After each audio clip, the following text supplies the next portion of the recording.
afternoon, everybody. We are back.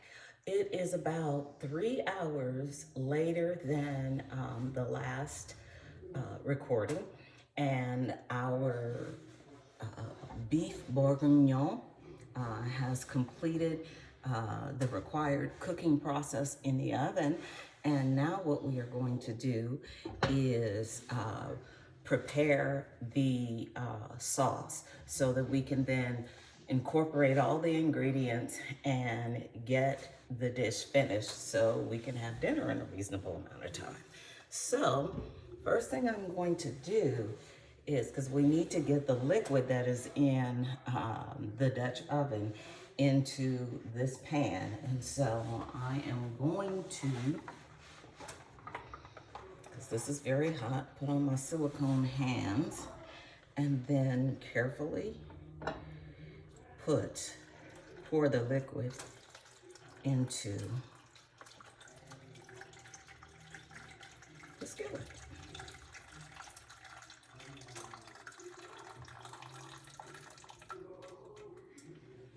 So the next thing that we're going to do, I'm gonna sit this right here just for a second because I want to wipe off the side before I put it back on the stove.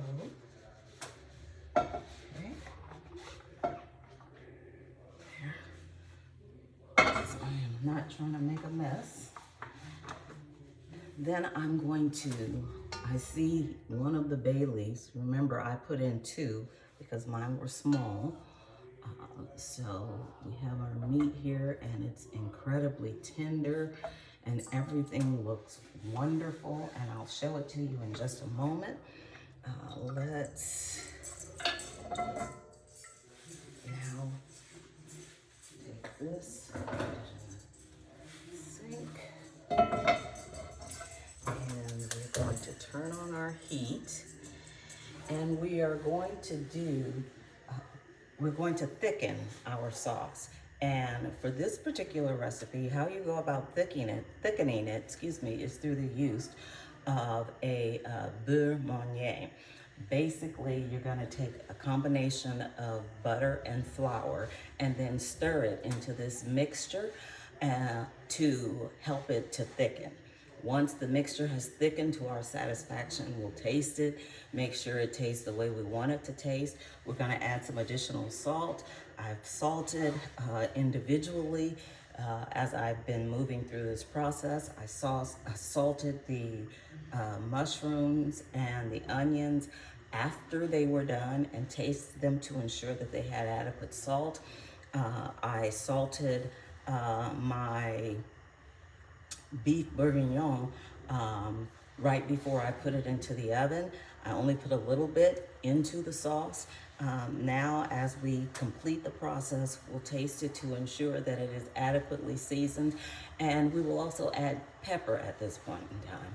We didn't add pepper in the beginning of the process, mainly because Julia says that sometimes it has a tendency to become bitter because of the long cooking process. So we held off until now. And so now what we're gonna do, like I said, we're gonna take a combination of butter and flour, mix those two together, and then we're going to incorporate it into the sauce that we have here.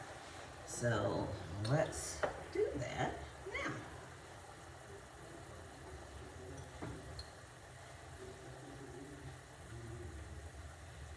I may need to add more butter, because I just dumped in a whole bunch of flour there, huh?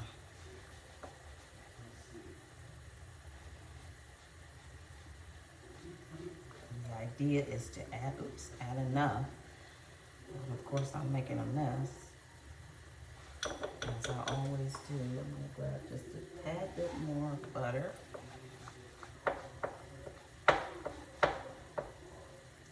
Stir this all up. Then I'm going to begin incorporating it into my sauce.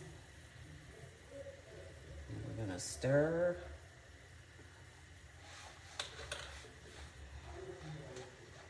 And I actually think that I would prefer to use a whip at this point in the process. So let's just do that.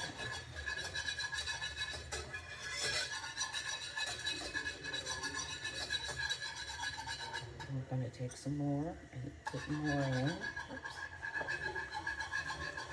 Oh, yes.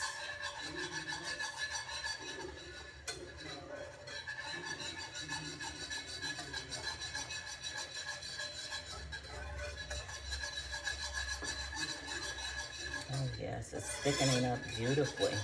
And you may recall that when we were putting the sauce together, I advised that we might want to put more tomato paste, excuse me, in later. And this is the point where we would do that. And so I'm actually gonna grab it because I can see that it's not quite the color that I want it to be. I want it to be a more burgundy-ish color. And the tomato sauce is going to help with that. So I'm just gonna put a few dollops more in there.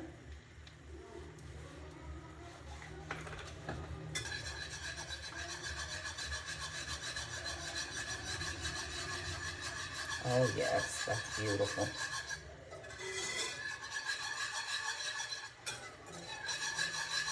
Just beautiful.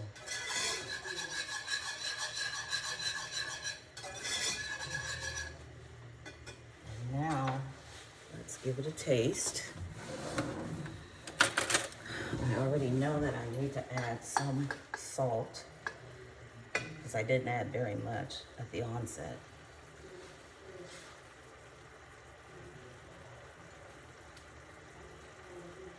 Oh, that's delicious. It really is delicious. But it does need just a tad bit of salt. The wine has cooked down beautifully.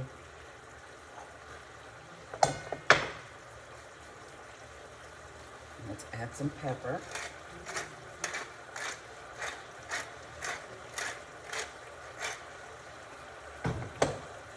Okay.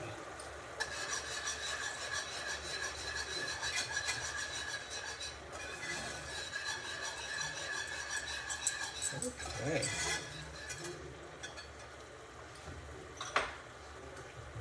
I'm actually going to turn the eye off. I'm going to move this, and we're going to pull our beef bourguignon down so that we can access it easier.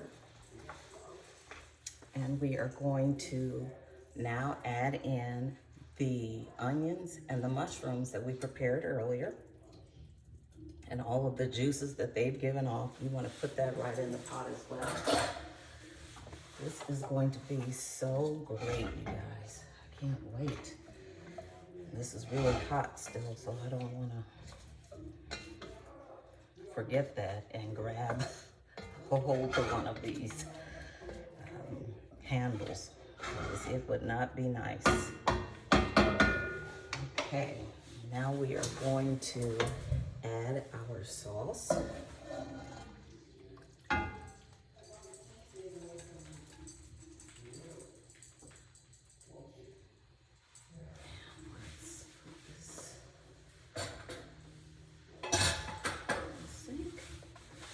Let's give this a nice stir. Oh, this is beautiful, you guys.